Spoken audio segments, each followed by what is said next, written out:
Ah, heyo at Hematu. Yeah. Oh, sorry about that. I have a habit of slipping back into the Planko language. It's good to finally meet you in person. I'm Bernard, although I insist you call me Bernie. The only person who calls me Bernard is my wife. And even then, only when I've tracked elephant dung into the carpets. As you know, I own several zoos, but I always like to show people the ropes here at my home. This is the first zoo I ever opened, and a source of great pride for me. And prides, thanks to a lion breeding program we ran in the 80s. But we're in the middle of a big renovation, and that's where you come in. Sadly, our old contractor had to retire after developing a fur allergy. Poor devil kept sneezing his dentures into the lion habitat. So, it's up to you to finish everything off. Don't worry, though. I'm not completely throwing you into the deep end. My head keeper, Nancy Jones, will be lending a helping hand. Oh, she's a hard worker, and she'll expect you to be too.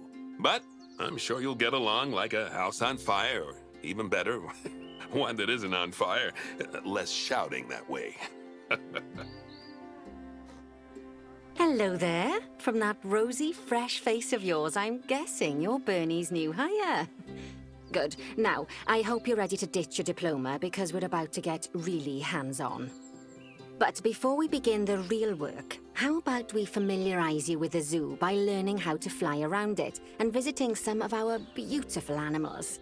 We'll start by popping over and having a look-see at the grizzly bears in their habitat. Did you know that grizzly bears, also known as Ursus arctos horribilis, can hibernate for up to 7 months a year? Oh, but then again, given the chance, I think a lot of people would do that too. Select one of the bears and you'll bring up its information panel. This is where you can find out all kinds of information about your animal. The most important thing being its overall welfare. You'll learn more about animal welfare today as we go through your objectives. But for now, let's enjoy this magnificent animal. Why don't you select the camera at the bottom of its information panel? See now, this is a fantastic way to get a close look at your animals. You can also get this view of an animal by simply double-clicking on it. Okay, when you're ready, let's pop over to the other side of the zoo and take a look at the lions. I've marked their location for you to find. Panthera leo. All the West African lion to you and me. Lions are the most social of the big cats, and there can be as many as 40 lions in a pride, although prides of that size are pretty rare. As Bernie would say, those lions are awesome, which is precisely why I handle the training instead these days. Anyway, how about we get started on those objectives? Come on, let's head over to an empty habitat and see what needs doing there.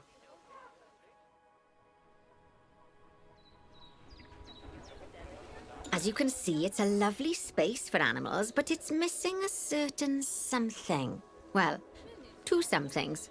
Warthogs. So I'd like you to adopt a pair of them. To adopt animals, we need to open the animal market, which is in the animal trading section. There we are, a pair of perfectly splendid warthogs for our zoo. Just click on them and select Adopt from the side menu. Normally the animal exchange would be full of animals, but I've emptied out the market while you learn how it works.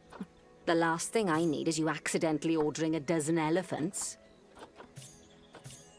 When you adopt an animal, it's automatically placed in the trade center, where they're held until you're ready to move them into their habitat, which, as it happens, you are.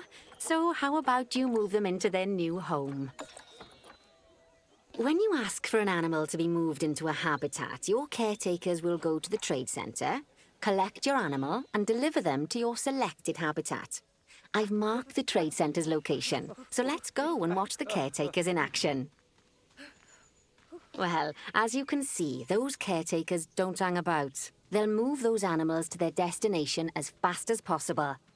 Of course, normally we'd have to place the animals into quarantine before moving them into a habitat, but I am assured by a person of good standing that these warthogs are in the very rudest of health. Right, let's get the warthog's habitat finished up so we can keep them nice and happy. You see, each animal in the zoo has an overall welfare statistic, basically how happy they are. And that overall welfare statistic is itself comprised of 4 different areas: nutrition, social health, habitat, and enrichment. Luckily, if you select an animal, you'll bring up their animal welfare information panel, which we saw earlier, where you can see how they're doing. That way, you'll know exactly what areas need to be addressed. Don't worry if that's a lot to remember.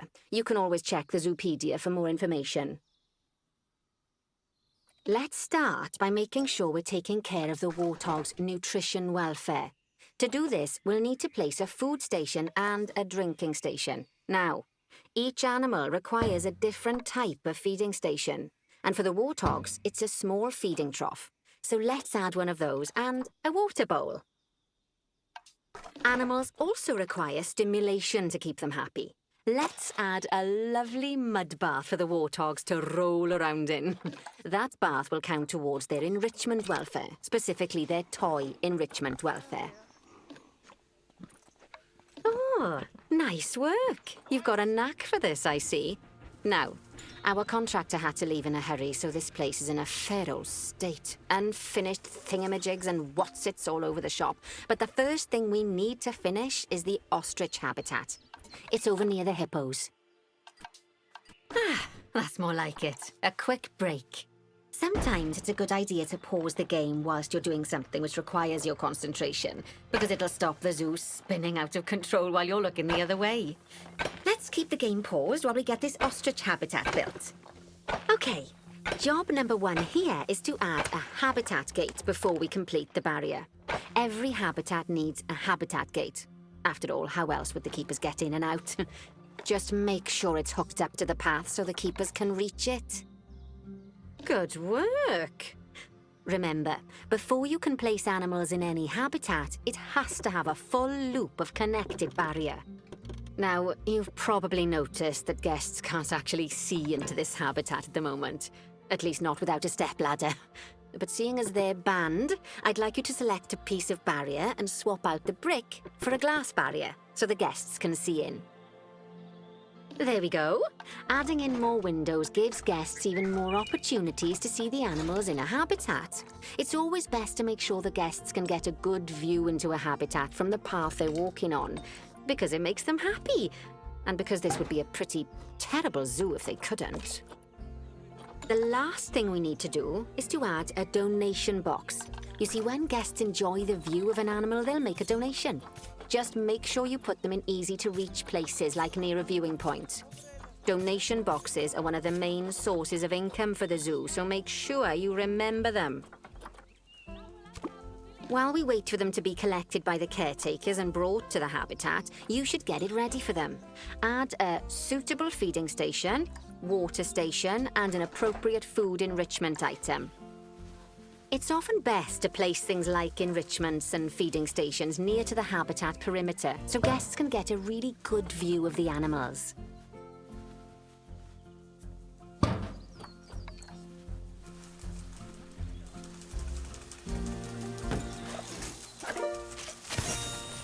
Oh, good to see the ostriches have somewhere they can really stretch their legs. Did you know they can actually run at 43 miles per hour? Oh, heaven forbid they ever escape. The speed camera fines alone would bankrupt us. Well, Bernie certainly seems impressed. Did you do his speed camera joke? Every time we get an ostrich. So, now we've made the ostriches' lives a bit better, let's do the same for the keepers, shall we? To make it easier for the keepers to feed the ostriches and hippos, we should build a new keeper hut. Keeper huts are where the keepers prepare the food for animals, so they should be placed near to the habitats to make sure the keepers don't waste their time walking when they should be looking after the animals. You'll need to rotate the keeper hut to get it to connect up to the path.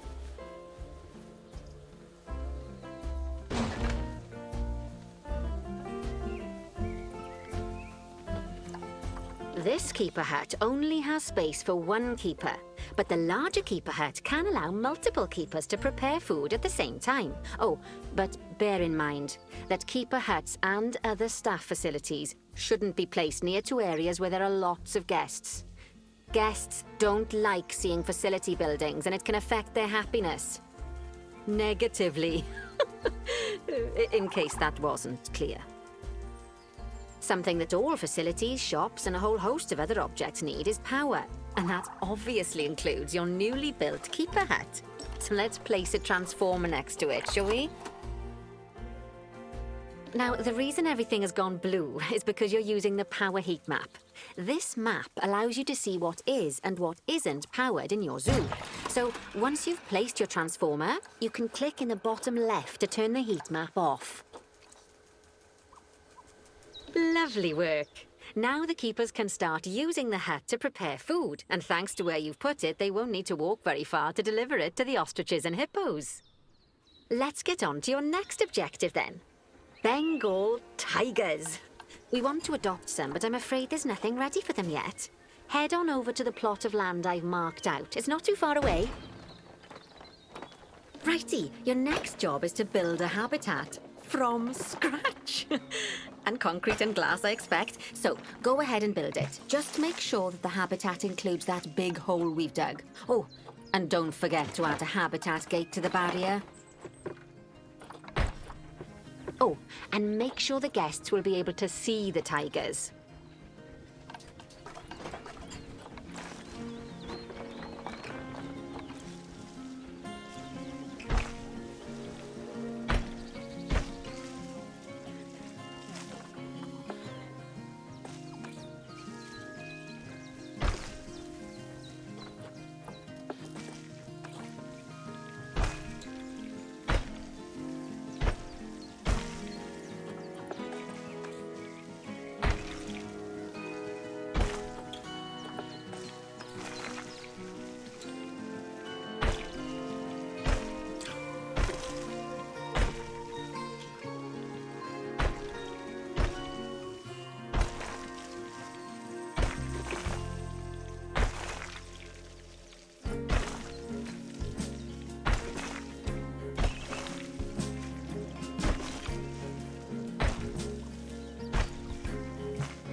Now, Bernie takes safety very seriously at his zoos, so we should probably make sure those tigers can't jump out of their habitat, don't you think? The way we'll do it is by changing the height of the habitat's barrier. Okay then, you should start by double-clicking the habitat barrier, which will take you into barrier editing mode. Great. Now highlight the entire perimeter of the habitat. You can do that by clicking and dragging the barrier selection tool.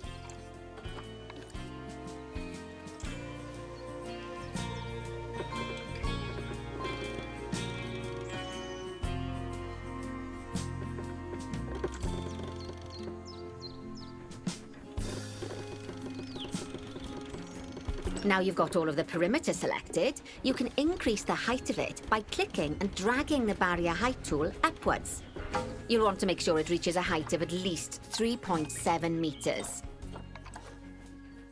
Okay, that's the habitat boundary complete, the habitat gate in place, and most importantly, the tigers won't be able to jump out of it anymore. I think it's time we adopted those tigers. Whilst our trusty caretakers collect and deliver the tigers, let's take a look at preparing the habitat for their arrival. We'll start with the basics. Add a suitable feeding station for them. This time, instead of adding a water bowl, let's try something different. Some animals need a pool in their habitat so they can go for a swim, but they can also use it to drink from. All you have to do is make sure the banks of the pool have a gentle slope so they can easily get a nice, refreshing drink. There's already a pool excavated, but you still need to fill it with water. You should do that by going into Terrain and selecting the water tool. Yes, that'll do nicely. Of course, just like the warthogs and ostriches, these tigers will also need some enrichment. Why don't you add some suitable toy and food enrichment items into their habitat? Okay, it's really starting to take shape. Now, the tigers will need a shelter in their habitat so they can hide from the guests, or more likely, the bad weather. Although given that we're in England, you might want to think of that just as normal weather. Go on, add a shelter to their habitat. You can either build one from various suitable bits and bobs, or if you like, just pop down the blueprint that I've already built for you.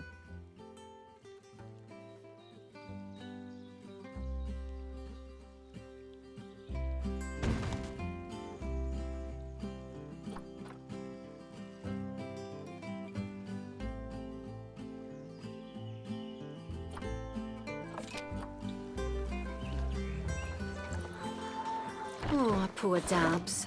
I'm sure it can't have escaped your attention that the tigers look a bit miffed. That's because they aren't too keen on the type of terrain in their habitat. Select a tiger and bring up its information panel. Rightio, click on the Terrain tab. That way you can view the terrain information and see how they feel about the different types of terrain. That'll tell you what the tigers need more of or less of in this habitat. Okay then, open the Terrain editing tool, select Painting, and give them some more soil. Yes, that should help with the habitat part of their welfare.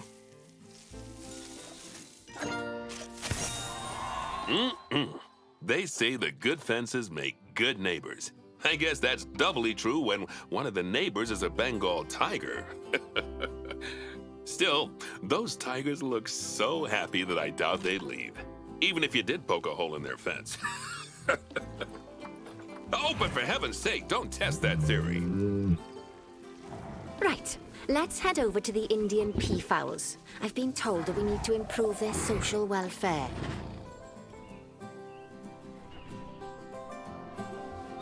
Now then, just find one of the peafowls and select them to open their information panel. Then we can have a good gander at how they're doing. Although technically, I suppose gandering would just be for geese. Expand their social welfare, and we can get a bit more detail.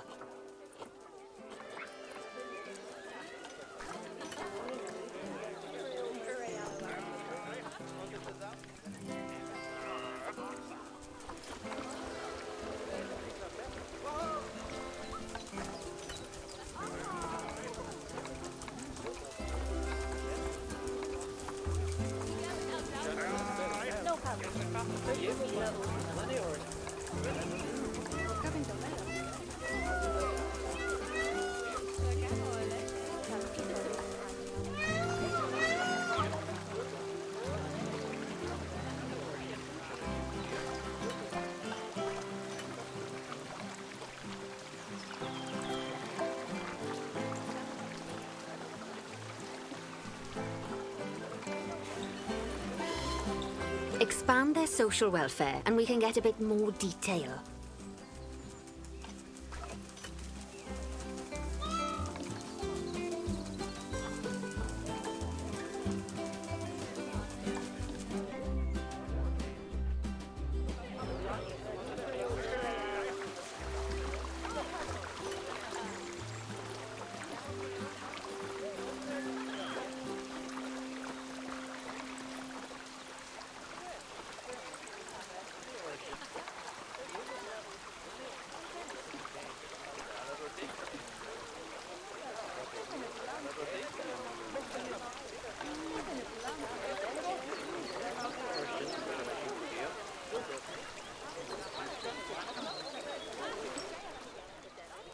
Now, they've clearly got plenty of space, and they're not stressed, but it looks like their social group isn't quite right. So let's find out more. Click on the social tab at the top of their information panel to see what's wrong.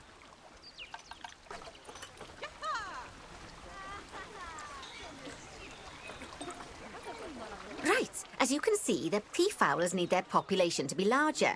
To solve this little problem, you'll need to adopt 3 more female peafowls. Off you pop to the animal market then.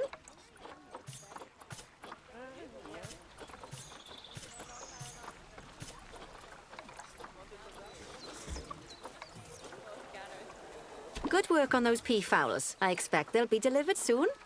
But sadly, it sounds like our snow leopard is a bit grumpy. Let's head over there and see what's wrong with her. Just like people, animals can suffer from stress if things aren't quite right. You know, like when you see someone put in the milk before the tea bag. In the case of these snow leopards, they're a bit stressed by their lack of privacy. You can lower their stress levels by swapping out the normal glass barrier by their cave for one-way glass. It's not a cheap option, but I think they're worth the expense, don't you? This will give the snow leopards somewhere to go when they want to get away from the prying eyes of the guests. As you can see, we already have one cooler in there. Let's pop some more down and get as much of the habitat as chilly as we can. Luckily for us, this habitat already has power, but you'll need to make sure of that in the future. Just so you know, if any part of a habitat is powered, then the whole habitat will be powered.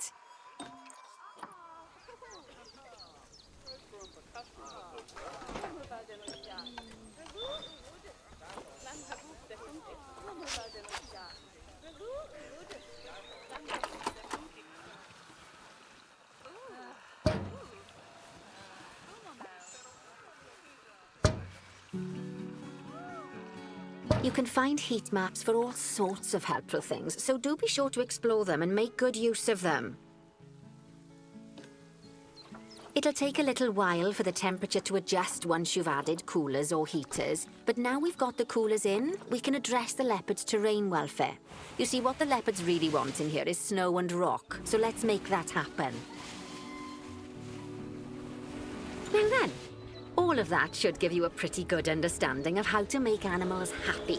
So I'd like you to go and check on all the other animals in the zoo and fix up any issues with their habitats. That'll increase the average welfare of the animals across the whole zoo. And that average welfare is a very important statistic. Now, to quickly see how all your animals are doing in the zoo, you should go into Zoo Management and then into the Animals section. As you can see, this list shows you the animal's overall welfare. So if something's amiss, then you can quickly pop over to them using the Locate button.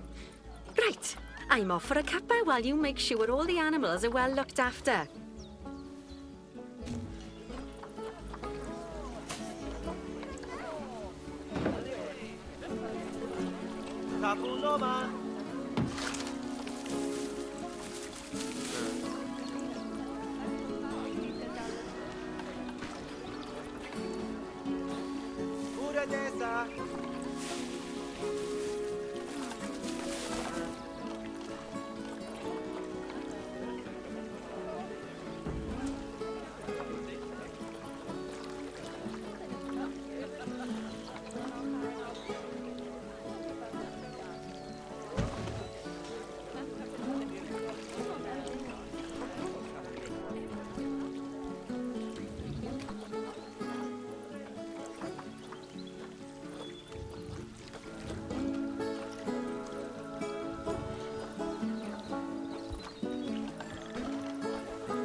Not bad at all. I think it's fair to say that you've passed the first part of your training with flying colours.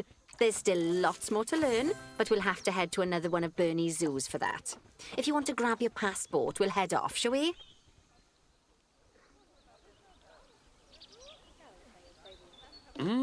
Sounds like you've got the whole zoo purring away nicely.